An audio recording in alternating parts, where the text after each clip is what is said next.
Meron nagtatanong, si Jocelyn Vargas 1982, Kuya, true ba na may darating na mega earthquake dyan sa Japan? Nagkakaubusan na kasi ng bottled water at food sa grocery. Nakakatakot naman. Di ba hindi nape-predict ang lindol? So, mega earthquake. So, dito po sa Japan, nagkaroon ng red alert kung saan posible daw pong magkaroon ng isang mega earthquake. Yung mega earthquake po, siya po yung magiging pinakamalakas na earthquake or lindol na mangyayari dito sa Japan. Takot na takot kami and nag-aalala kami. And alam nyo ba na sobrang panic din yung mga tao dito dahil halos naubos lahat ng mga basic needs sa mga supermarket katulad ng mga tubig, ng mga bigas. Ayan. Takot nang lumabas kasi ang mga tao dahil nga sa posibleng magkaroon ng mega earthquake. So kahit kami, natakot kaming lumabas. So hindi namin magawa yung mga pwede naming magawa sa labas. Ayan, katulad na lang nitong kamakailan na kailangan kong magpadala ng pera sa Pilipinas. Para makapagpadala ako ng pera sa Pilipinas, kinakailangan kong pumunta sa mga remittance service or sa mga bangko or convenience store. And buti na lang, meron ngayon ang Western Union kung saan pwede ka na magpadala online. So kaya naman nakapagpadala ako ng pera agad-agad sa Pilipinas. Gamit lang yung aking smartphone kahit wala pa siyang laban or kahit hindi pa ako nakakapag-deposito sa convenience store or sa bangko ay pwede ako magpadala. Ayan, unang-una syempre kailangan lang i-download yung Western Union app. Ayan, tapos mag-registered. And ayun, pwede na tayong magpadala sa Pilipinas. Mapa normal days or kaya emergency, ayan, katulad nito na magkakaroon ng mega earthquake, hindi kami makalabas. Ayan, pwede tayo magpadala gamit ang Western Union. And ayun nga, katulad sabi ko sa inyo, kahit wala pang laman yung ating account, pwede natin bayaran ito sa bangko within 6 days and pwede natin bayaran ito sa convenience store within 48 hours. Diba? Grabe, ito lang yung remittance service na nakita ko na pwede ka magpadala kahit wala pang laman yung account mo. Bukod sa mataas lagi ang kanilang exchange rate, maaasahan talaga sila kahit sa emergency. Kaya naman Western Union na yung lagi kong ginagamit sa pagpapadala ng pera sa Pilipinas. Ayan, kaya download na.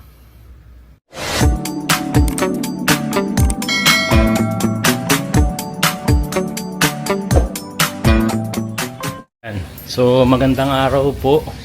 Nandito ako ngayon sa isang school, junior high school. Pero hindi ito yung pinapasukan ni Kuya AJ. Ibang junior high school pa to. Kasi nandito ngayon si Kuya AJ. Kasama yung kanyang basketball team. Nabanggit kasi sa akin ni Kuya AJ na meron daw silang laro dito sa school na to. Kaya sabi ko, sige pupunta ako para mapanood kita. Since may free time naman ako ngayon. Ayan, sana maabutan natin kasi medyo nalate ako ng isang oras. Ayan, pasok na tayo. Ayan, dito naman sa kabila may naglalaro ng mga tennis. Tapos dito ata yung basketball court. Dito pala yung pasukan. Itong side na to, puro babae naglalaro. Tapos dun naman sa kabilang court, mga lalaki. Hanapin ko lang si Kuya AJ.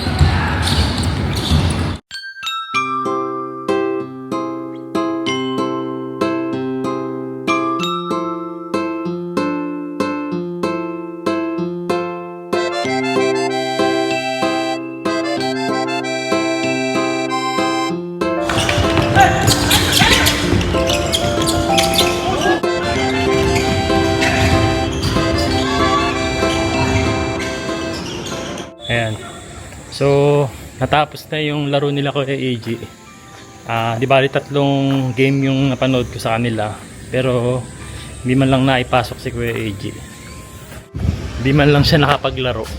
Pero, okay lang yun kasi first year high school pa lang naman si Kuya AJ. And usually naman talaga,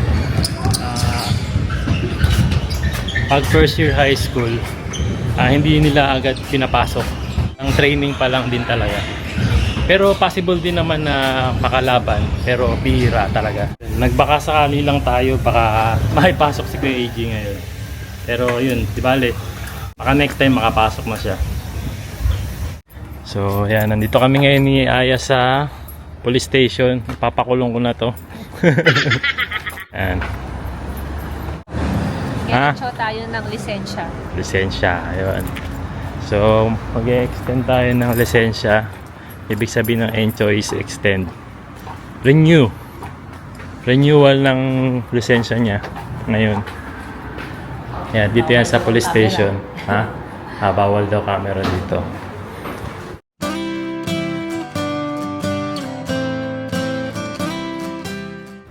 Ayan, so labas muna ako dito sa police station. At nandun na sa loob si Mama Aya. Meron lang siyang ilang mga gagawin kasi. Katulad ng check ata yung kanyang eyesight. Tapos may panonoodin siya about sa rules and regulation uli dito ng pagdadrive. Alam ko merong mga gagawin sa loob para bago ka bigyan ng renewal ng lisensya. Ayun. So dito pala ang lisensya dito may iba-ibang kulay. Meron pong kulay green, merong kulay blue, meron pong kulay gold. Kapag bago pa lang yung lisensya mo or beginner ka pa lang, una po dyan is yung kulay green. Tapos kapag tumagal ka na ng 3 to 5 years ata, 3 years ata, magiging blue na po yun. Magre-renew ka sa kanila tapos magiging blue na yun. Yun ay kapag wala kang minus points o kaya wala kang nagawang labag sa rules ng pagdadrive.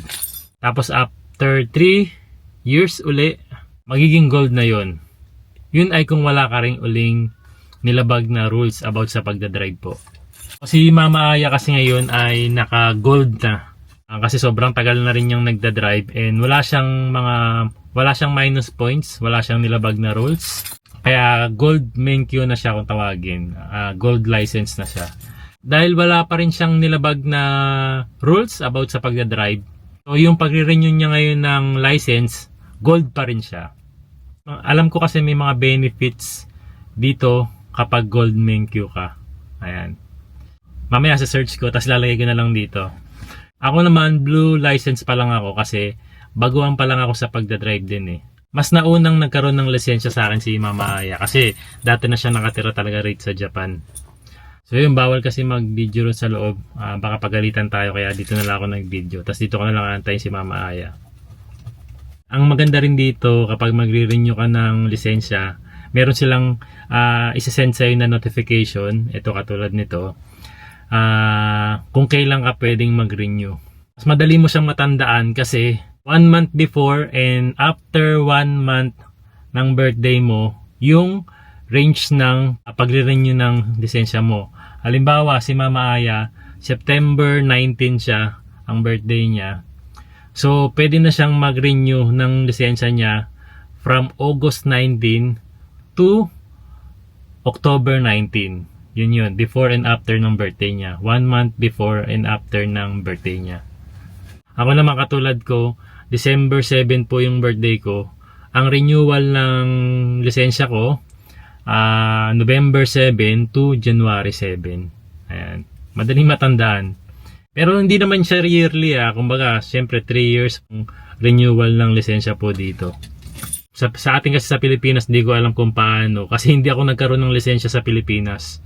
Nagkaroon lang ako ng student license tapos hindi ko na natuloy yun at hindi rin ako nakapag-drive po sa Pilipinas. Talagang dito na ako nakatutong mag-drive. Dito na rin ako unang nagkaroon ng lisensya po sa pagdadrive. Ano nga ba yung rules sa atin sa Pilipinas pagdating sa pagkuha ng lisensya? And paano din ba yung pagre-renew sa atin sa Pilipinas? May mga requirements din bang kailangan katulad dito? Tumatagal din ba yung pagre-renew ng lisensya sa atin sa Pilipinas? Dito kasi katulad niyan, ngayon nag-renew si Mama Aya. Ito yung range ng date kung kailan niya marireceive yung lisensya niya. Ayan, hindi rin ngayong araw na to. Kumbaga merong araw din kung kailan niya marireceive yung lisensya niya. And pwede mo siyang kunin dito and pwede rin naman ipadala sa'yo sa bahay.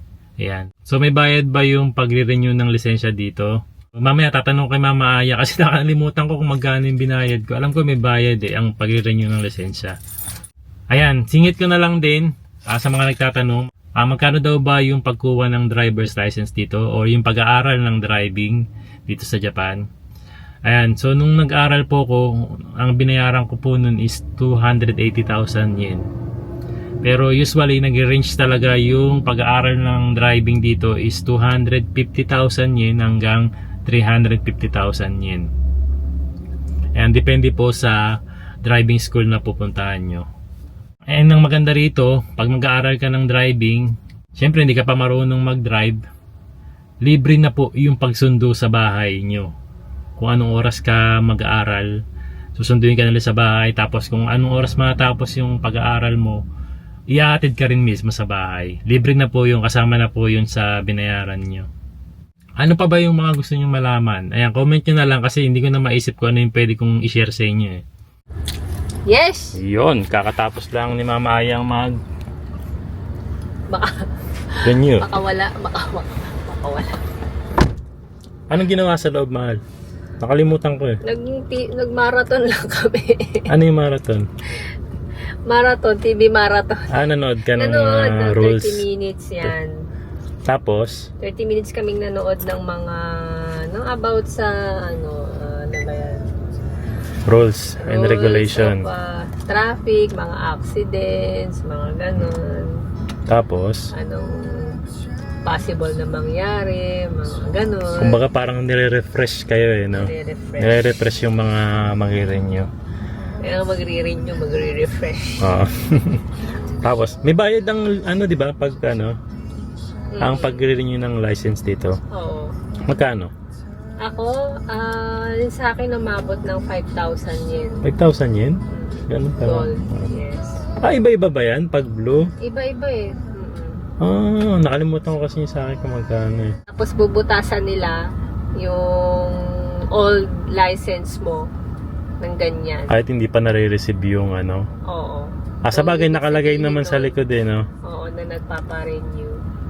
Nakalagay. Parang sa passport din, di ba? Nilalagyan ng ganito butas. Butas. Ibig sabihin parang invalid na siya.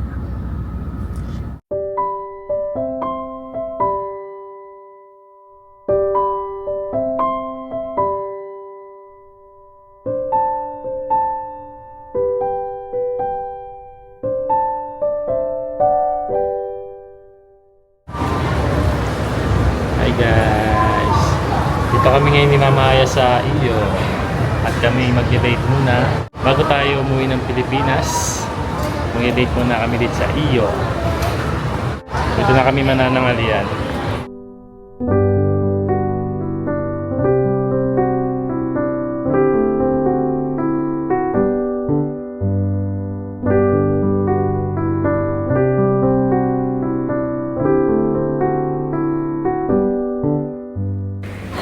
Ayan, so di bali ito na yung order natin, yung chashu ramen, tapos si Mama Aya naman yung in-order niya, yung bibimbap.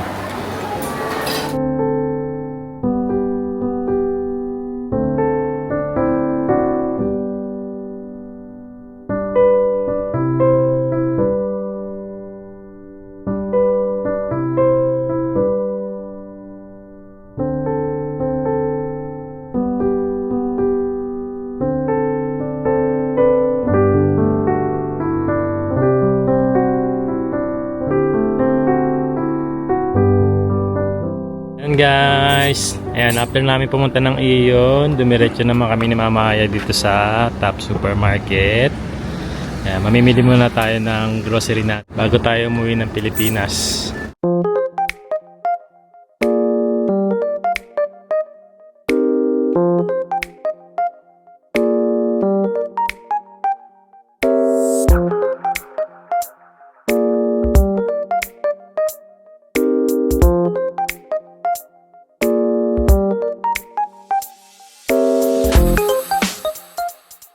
Ayan, so di ba nandito kami sa bahay. Karating lang namin. Tingnan nyo. May dumating na naman tayong ayuda oh. Galing kay Oyasang.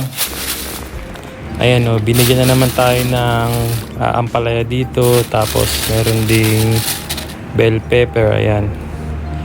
Fresh na fresh pa oh. Tapos binigyan din tayo ng talong uli. Ayan, tapos ito naman yung mga pinamili natin kanina. Di bali, nakadalawang bag din kami. Tapos bumili na rin tayo ng mineral water dito para may stock tayo dito sa bahay.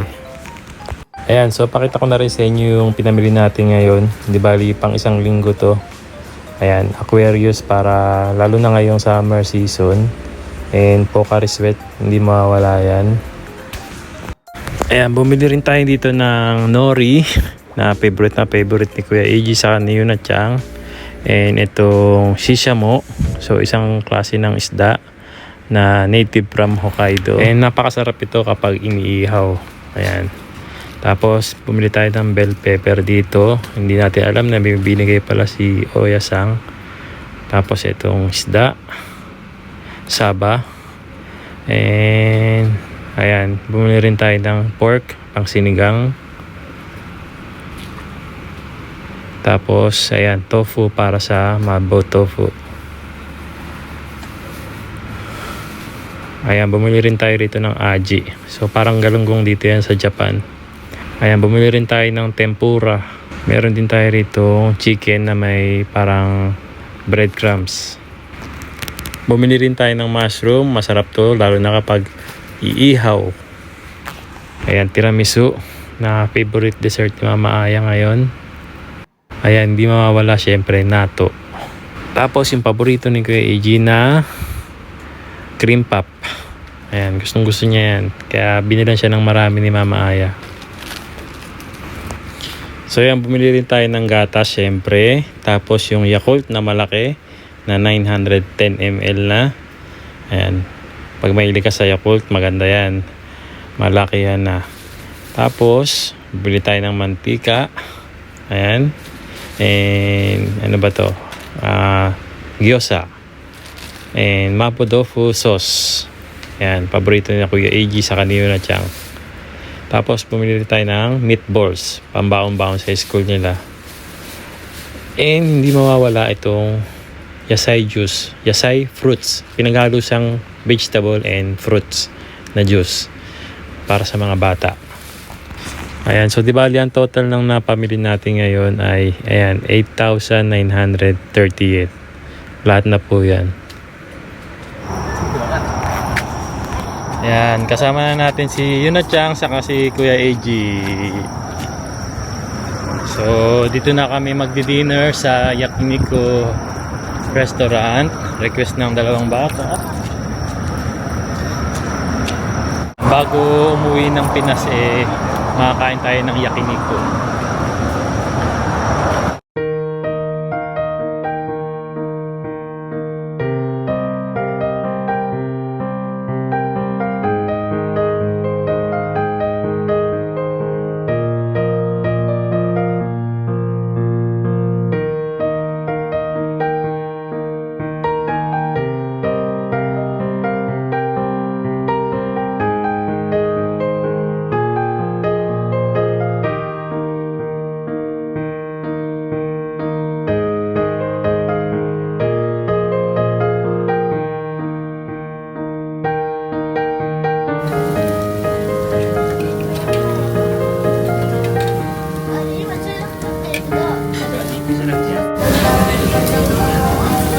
Galing oh, galing magluto. Pwede na to.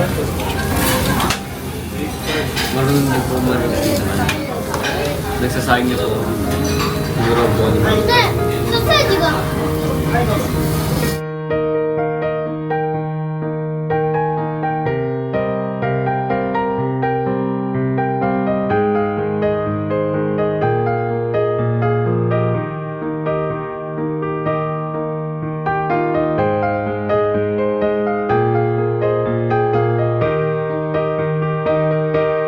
Gotso sa Modesta.